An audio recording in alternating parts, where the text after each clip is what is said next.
Mesdames, Messieurs, bonjour. Vous le savez déjà parce que c'est devenu déjà une actualité. Les négociations entre la RDC et la M23 direct vont se dérouler ce 18 mars 2025. Nous sommes en Angola. Voilà ce qu'a annoncé le président angolais. Nous allons devoir en parler dans cette émission géopolitique qui a reçu un journaliste professionnel, parce que cette émission reçoit toujours les journalistes professionnels qui réfléchissent sur des questions de l'air. Nous avons reçu Paulin Aganze, j'ai demandé de lui dire bonjour et bonne arrivée Paulin. Merci beaucoup Faustin, merci également à tous les téléspectateurs de Web Info TV. Je salue également toute l'équipe de réalisation. Vous saluez également Paulin Munyagala qui a sauté sur votre nom, bien sûr. C'est un grand frère et c'est un ami aussi. Salutations à lui. Ok. Voilà, Paulin Aganze, dites-nous quelles sont les analyses d'abord générales que vous portez sur ce sujet, les négociations directes entre la RDC et la M23. Bon, en tant que Congolais qui a vécu la guerre, d'abord c'est un ouf de soulagement. C'est enfin la fumée blanche est sortie comme on l'a beaucoup attendu. La position de Kinshasa était vraiment radicale et apparemment ça reste radical parce que malgré l'initiative angolaise, on n'a pas senti cet engagement du gouvernement congolais par rapport à cette question. Ça veut dire, nous qui avons vécu la guerre, personnellement, je me dis que c'est un ouf de soulagement parce que, enfin, la solution sera là. Parce que si vous aviez bien lu les communiqués de la présidence angolaise, ça a été dit, l'objectif derrière cette initiative, c'est de remettre définitivement la paix en RDC.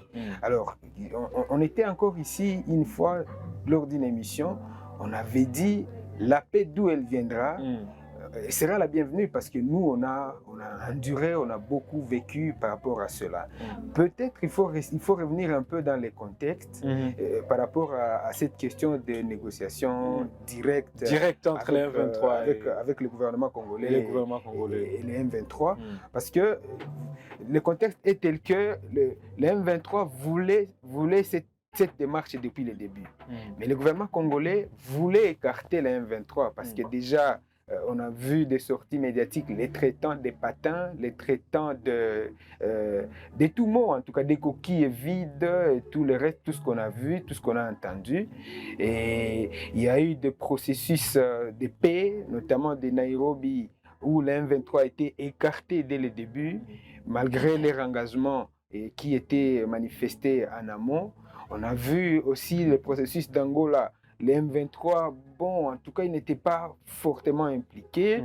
Et le gouvernement congolais voulait à tout prix discuter directement de cette question avec le Rwanda. Le 15 décembre, c'était prévu un tête-à-tête entre le président congolais et le président rwandais à Luanda. Malheureusement, le président rwandais ne s'était pas présenté. Il n'y avait eu que le président congolais qui était arrivé. Il y a eu quelques jours après un autre sommet conjoint entre l'EAC et la SADC au niveau de la Tanzanie. Notre président s'était fait représenter par la première ministre. On a vu tout ce qu'on a vu. Mais le président rwandais était présent. Effectivement, il était là, mais c'était aussi quelque part une occasion en or pour essayer un peu de diluer la tension, de diluer la tension qui a pris déjà un autre tournant. Mais le président congolais ne s'était pas présenté. C'était pas ça le problème, parce que le problème, je sens que c'est pas entre les deux présidents, mais le problème c'est entre les deux pays, le Rwanda et la RDC. Alors, présentement, l'initiative angolaise veut mettre sur une même table des négociations directement, le gouvernement congolais d'une part et la rébellion du M23 d'une autre part. Maintenant, si cela va arriver, parce que jusque-là, on n'a pas senti cet engagement, comme je l'ai dit, du gouvernement congolais. Si cela va arriver, j'ai deux petites analyses. La première, c'est au niveau de toutes les sanctions, au niveau de tout l'acharnement que l'on sait et que l'on est en train de voir sur le Rwanda actuellement. Si cela pourra arriver, le Rwanda sera automatiquement dédouané.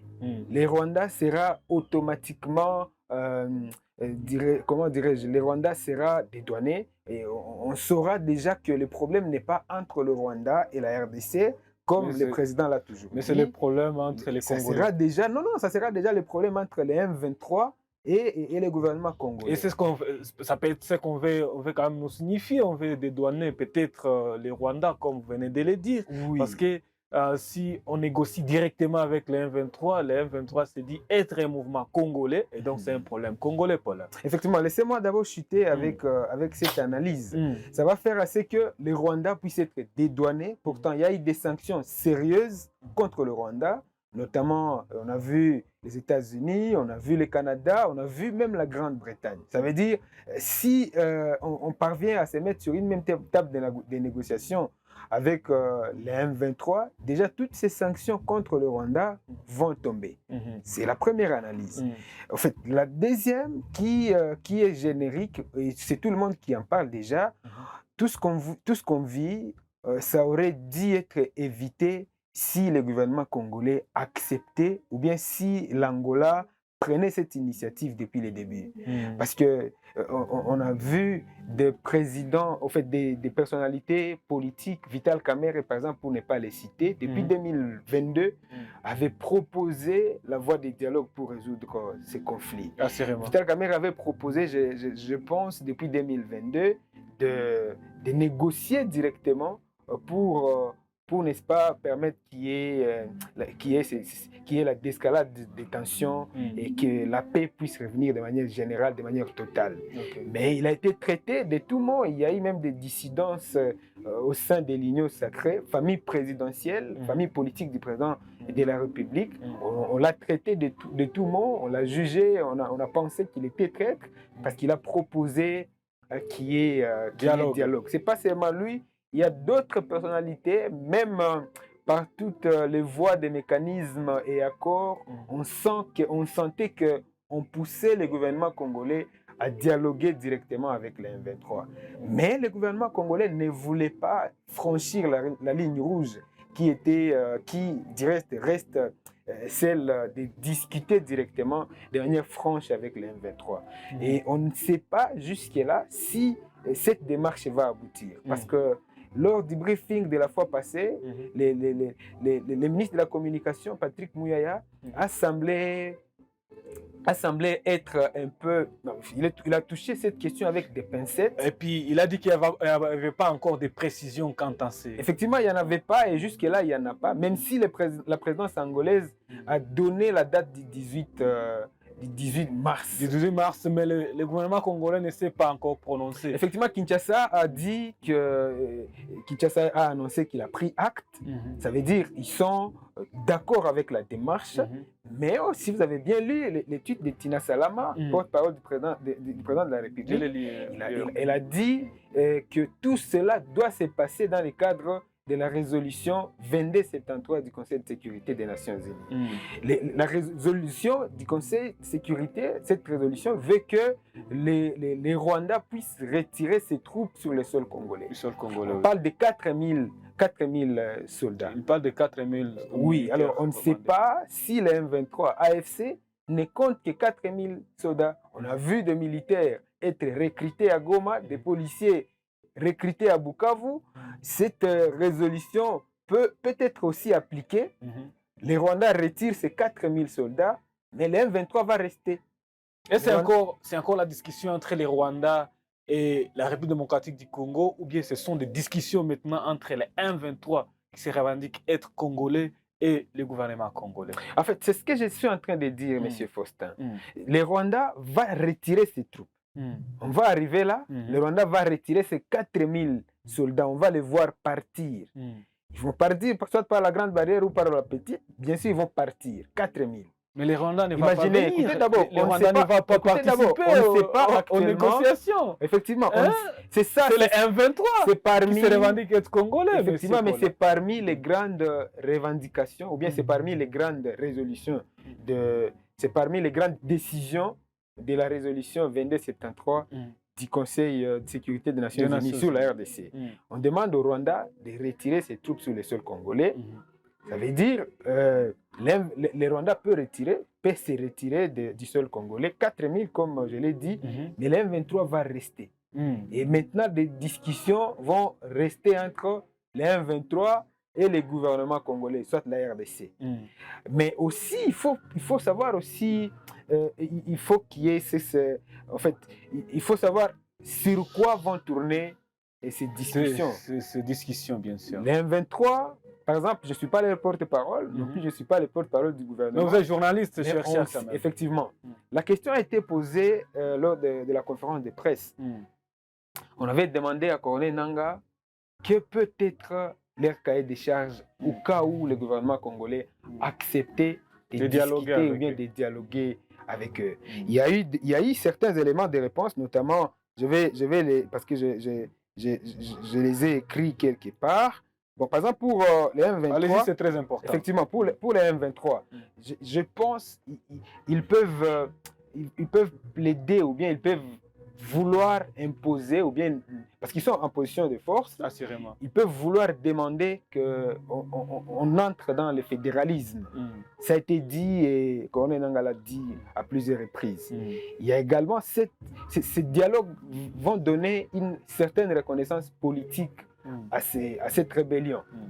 Il y a risque qu'il y ait mixage ou brassage comme on l'a vu par le passé. Il y a risque qu'il y ait parce que le M23 a déjà nommé certaines autorités politiques et administratives dans différentes zones qu'ils occupent. Je ne pense pas que cela pourra être facile, que tout cela cesse et cette administration du M23 puisse tomber. Ça veut dire politiquement, ils vont s'installer, administrativement, ils vont s'installer, et sur le plan militaire aussi, il y aura une certaine reconnaissance. Aussi, il y aura aussi lieu de négocier une amnistie. Parce que là, le président ou bien la délégation gouvernementale aura en face d'elle des personnes condamnées à mort. Qui sont d'ailleurs recherchées. Des personnes condamnées à mort et recherchées par la justice congolaise. Ça veut dire, parmi aussi des revendications, pour qu'ils puissent jouir de leur liberté, ils vont demander qu'ils puissent être amnistiés. Ça, c'est un. Et puis pour le gouvernement congolais ou bien pour la RDC, on sait déjà ce que le gouvernement congolais a toujours demandé. La première des choses, c'est le retrait immédiat du M23 sur le sol congolais. La cessation des hostilités. Assurément. Ça peut être la première des choses. Et aussi le respect de la souveraineté nationale. Déjà, il y a des zones occupées par les M23 où il n'y a plus l'autorité de l'État congolais. Ça veut dire, une fois sur la table des négociations, cela peut surgir aussi sur la table et le gouvernement congolais peut demander que sa souveraineté nationale soit démise ou bien soit respectée. Il y a aussi la question des justices, la réparation des justices pour la réparation plutôt des victimes qui est cette question ou bien cette question de justice transitionnelle. Le gouvernement congolais peut également exiger qu'il y ait réparation. On a vu des familles à Goma perdre les leurs, on a vu des familles à Bunagana et tout le reste perdre les leurs. Mais tout ce que je peux dire, je reviens un peu sur ce que j'ai dit, depuis Tchanzu, depuis les collines de Bunagana, Runyonyi et tout le reste, il y avait lieu d'éviter toutes ces atrocités.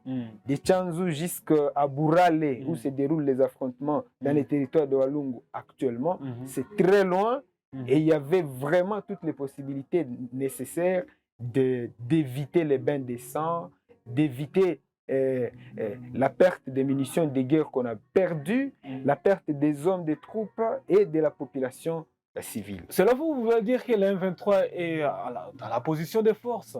Je l'ai dit, le M23 est en position de force. Je ne sais pas si le gouvernement acceptait d'aller négocier ou bien d'aller discuter avec le M23, sur base de quoi ils peuvent avoir une plus-value. Il n'y en a pas. Parce que déjà, le sol congolais est occupé.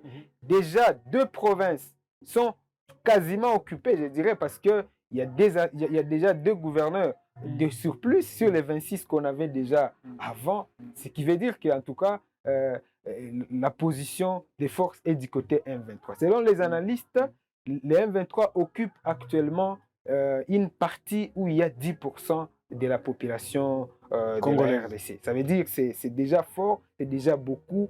Et si on s'en tenait à cela, parce que aussi les M23 ne se limitent pas à cela, ils continuent à progresser. Ça veut dire qu'ils sont dans la position de force. Pensez-vous que vraiment le gouvernement congolais sera obligé de lâcher prise? Dans quel sens, M. Faustin? Dans le sens où le M23 est en position de force et donc le carnet du M23 sera presque totalement respecté par le M23. Totalement respecté, non, mais sur la scène internationale, il y a des notions de principes qui doivent être respectées, notamment des discussions, des accords signés. Mais comme on l'a toujours dit, ce sont des hommes qui font des accords et ce sont des hommes qui les défendent.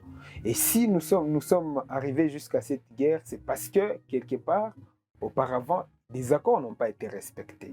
Ça veut dire, d'abord, pour qu'il y ait d'escalade de violence, pour qu'il y ait une accalmie, pour qu'il y ait retour de la paix, de manière générale ou de manière partielle, déjà ces discussions ou bien ces négociations valent son pesant d'or. Mais dire que le gouvernement va respecter à la loupe ce qui va se dire, en tout cas on ne sait pas d'abord ce qui va se dire, nous sommes en train d'analyser, attendons voir, peut-être cette question pourra revenir une fois que les accords sont signés, les accords de paix entre les deux parties sont signés. Donc, selon vous, ne pensez pas que le gouvernement congolais pourrait être peut-être un peu perdant?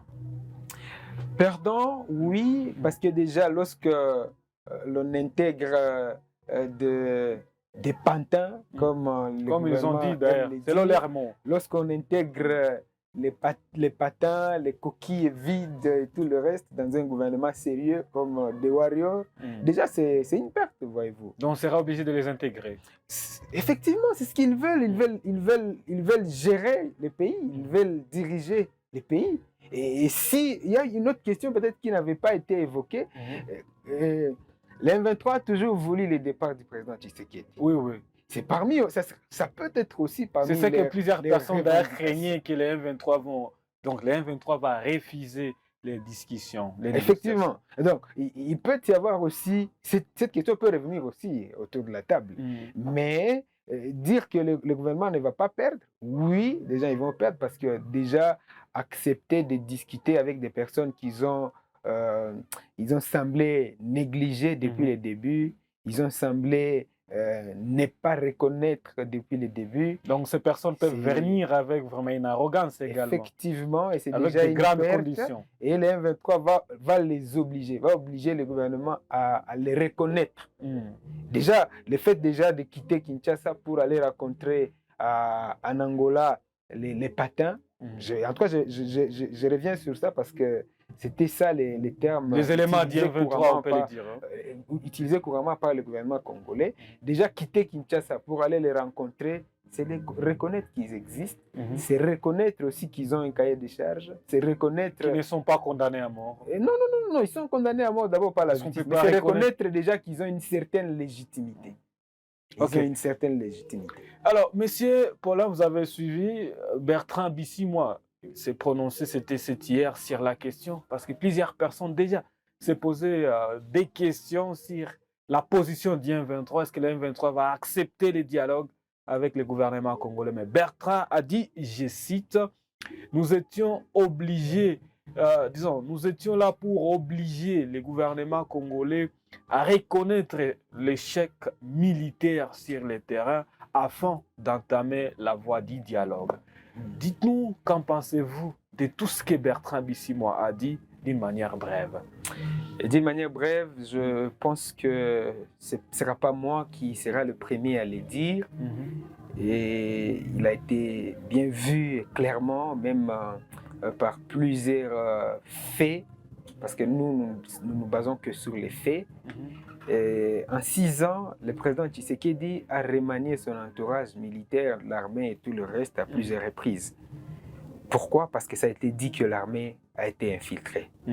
Et ça peut être une des sources de cet échec militaire des FARDC sur la ligne de front. Okay. Et le gouvernement ou bien la RDC devrait reconnaître cela, bien que nous sommes forts sur le plan diplomatique, mais sur le terrain, en tout cas, ça ne semble pas donner.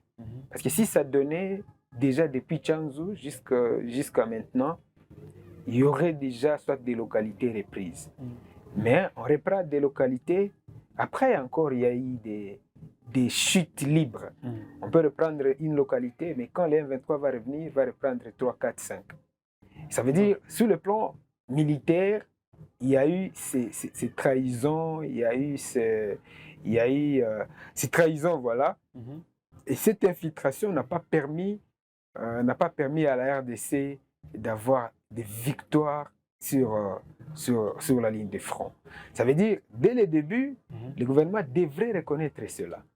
Et le président a reconnu cela, il a dit, nous avions investi dans l'armée comme aucun président ne l'avait jamais fait auparavant. Okay. Ça veut dire, il a vraiment investi en moyens, il a investi. Il y a eu même des détournements. Pour preuve, il y a des militaires qui comparaissent, des généraux qui comparaissent pour détournement des frais destinés aux militaires. Au front. Il y a eu d'ailleurs un général qui était ici, à la 34e région, qui a été condamné pour des faits comme ça. Ça veut dire, lorsqu'il y a déjà des détournements au sein des officiers de l'armée, cela peut décourager et démobiliser, démoraliser même les troupes sur la ligne de front. Bertrand Bisimou a dit, s'il vous plaît, Bertrand Bisimou a dit que le président congolais a reconnu que vraiment l'aspect militaire aurait échoué. Est-ce que réellement l'aspect militaire aurait échoué selon vous? C'est ce que j'étais en train de dire, M. Faustin. Ça veut dire, militairement, bon, il y a eu des termes qu'on a appris au travers de cette guerre, repli stratégique. Nous l'avions appris dans cette guerre, de manière pratique. Parce que c'était devenu déjà un terme ou bien un slogan, une devise, je dirais, de toutes les communications de l'armée. Lorsqu'il y a eu des avancées, le gouvernement congolais se retire, l'armée congolaise se retire pour éviter qu'il y ait ben des sangs. Et par la même occasion, les M23 marchent sur nos territoires, marchent sur des localités. Bon, échouer, oui, parce que... militaire. Oui, parce que je l'ai dit précédemment, il y a eu des détournements au sein de l'armée. Il y a eu de l'infiltration, il y a eu des trahisons au sein même de l'armée. Cela fait assez que, lorsqu'il y a tous ces aspects réunis, sur le plan militaire, l'échec est visible, à ciel ouvert. Parce qu'ici, on est fort, vraiment. Nos FARDC, ils sont des vaillants, ils sont des courageux, ils donnent tout, en tout cas, en termes d'efforts et de sacrifices. Mais, parce que même dans des petites vidéos filmées par nos militaires sur la ligne de front, même par des petites vidéos filmées par nos militaires, lorsqu'ils quittent une position vers une autre, vous sentez qu'ils sont en train de se plaindre. D'ailleurs, on nous a trahis, d'ailleurs, nos autorités, d'ailleurs, ceci, d'ailleurs, cela. Ça veut dire déjà, il y a des dissidences au niveau même de l'armée. Les propos de Bertrand Bisimou veut dire que le M23 est prêt pour le dialogue et mettre fin aux hostilités, selon vous? Oui, il a dit qu'ils sont vraiment prêts, je pense, à analyser les deux positions, ou bien les deux camps. On sent que le M23 est prêt, parce que c'était parmi leurs revendications depuis le début. Ça veut dire qu'ils ne peuvent qu'être prêts. Le gouvernement congolais hésite encore parce qu'ils ont été radicaux. Ils ont été radicaux. Et si vous avez bien suivi Tina Salama, elle a dit tout cela doit se passer dans le cadre du processus de paix de Nairobi. Que veut le processus de paix de Nairobi? Le processus de paix de Nairobi veut que tous les groupes armés déposent les armes, qu'ils soient cantonnés.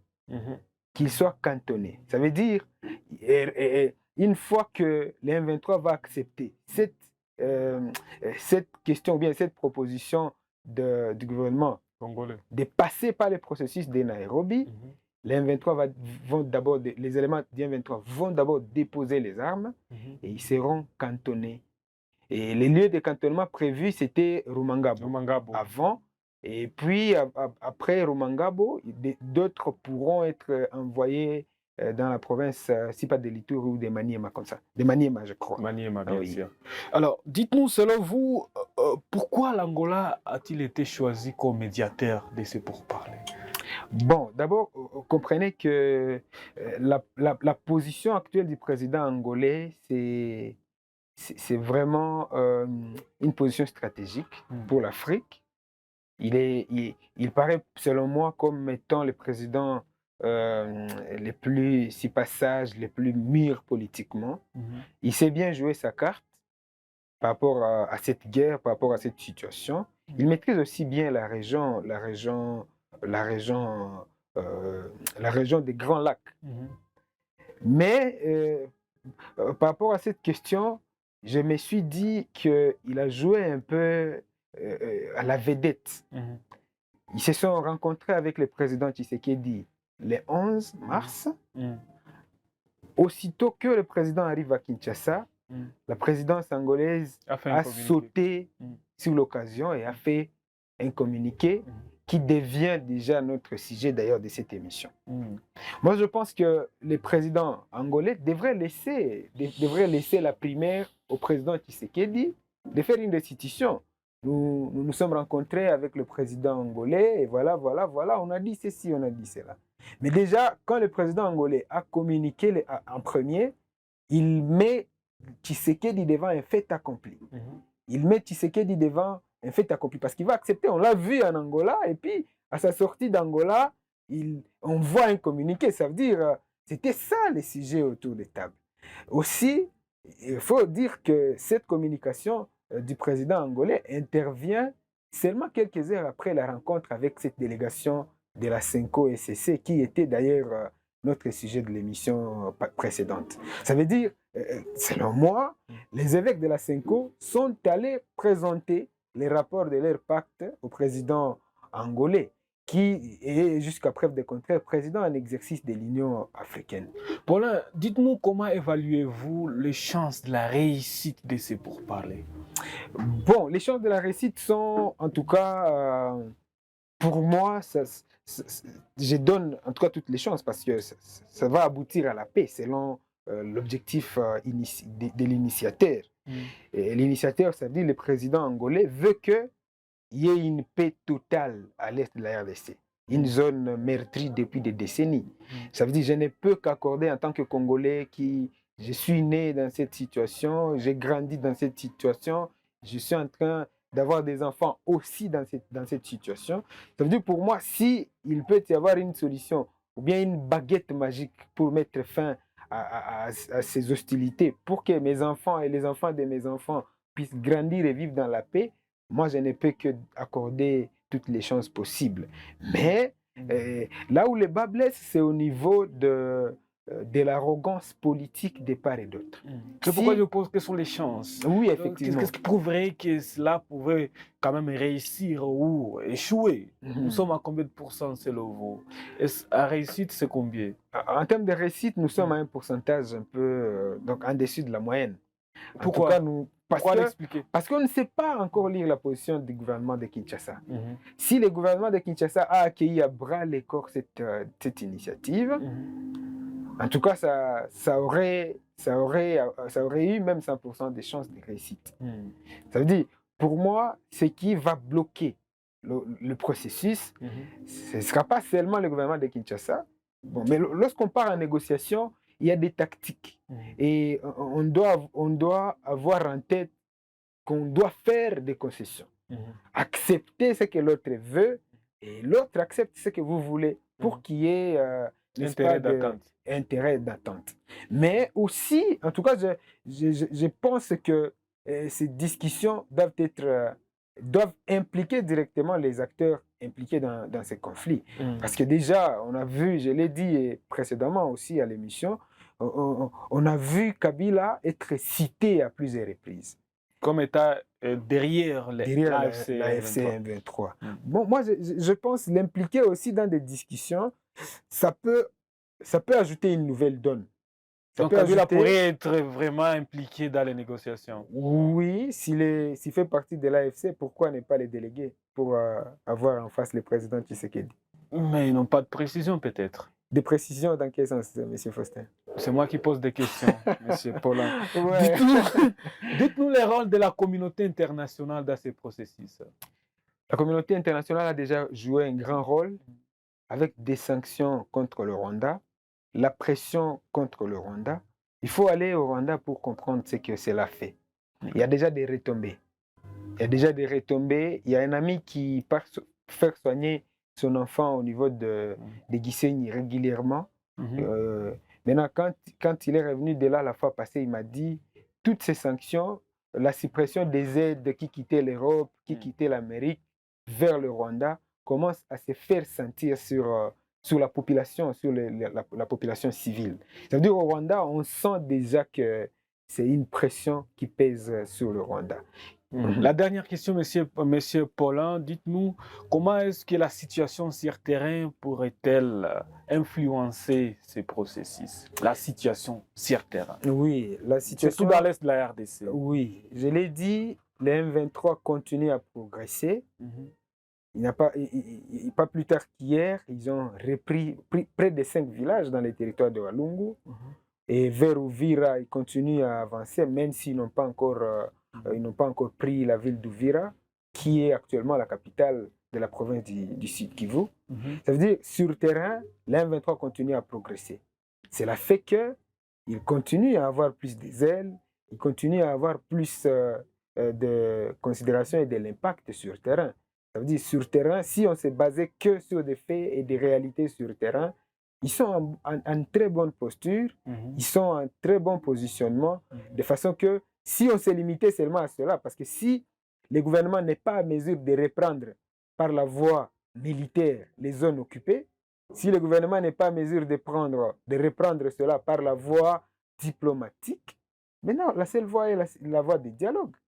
À travers cette voie de dialogue, le gouvernement peut facilement reprendre des zones occupées par les M23. Mais il faut faire les bras de fer au travers au travers la voie militaire, il y aura encore ben descend. Et la pression internationale n'a pas encore payé parce qu'on a vu Laurence Kanyuka être condamné par le gouvernement américain. Il y a eu également... Elle a été sanctionné plutôt par le gouvernement américain. Il y a eu... James Kabarebe.